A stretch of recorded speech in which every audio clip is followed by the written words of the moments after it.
tranquillement en attendant que le plan soit prêt. Et tout d'un coup, Yves Robert, attention les enfants, ça y est, vous êtes prêts, moteur, partez. Et là, je vois Jean Carmé qui traverse la rue, qui monte dans le taxi et qui part. L'équipe reste en plan. Yves Robert avait encore le bras levé. Il était là, il regardait son bras. Tout le monde attendait. On s'est dit que le taxi allait faire le tour du coin pour revenir. Finalement, on ne l'a pas revu de la journée. Le lendemain, il arrive, Jean Carmé, avec sa tronche enfarinée. Yves Robert, foudrage. Ben, qu'est-ce que t'as foutu? Ben, tu m'as dit de partir. Voilà. Toujours dans cette avenue de Suffren, cette avenue l'inspirait apparemment. Là encore, entre deux plans, je rentre dans un magasin de jouets. Mon fils avait 7-8 ans à l'époque. Une vieille dame m'accueille. Bonjour madame, je lui dis, je voudrais de la pâte à modeler pour mon fils.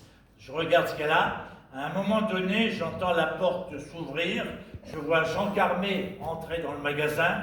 Je n'aime pas quand Jean Carmé est dans mon dos comme ça, et surtout quand il a l'air particulièrement gentil. Il s'adresse à la dame. Bonjour madame, il est bien sympathique votre magasin, on s'y sent bien.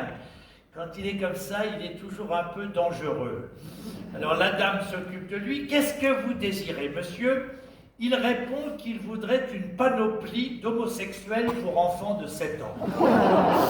C'était il y a 50 ans, le mot n'était pas encore très employé, ce n'était pas un terme à la mode, si j'ose dire. Et je jure que c'est vrai, la dame monte sur l'escabeau et dit « Je vais voir s'il m'en reste ». Il était comme ça, Jean Carmé, d'une grande perversité. Un ami entre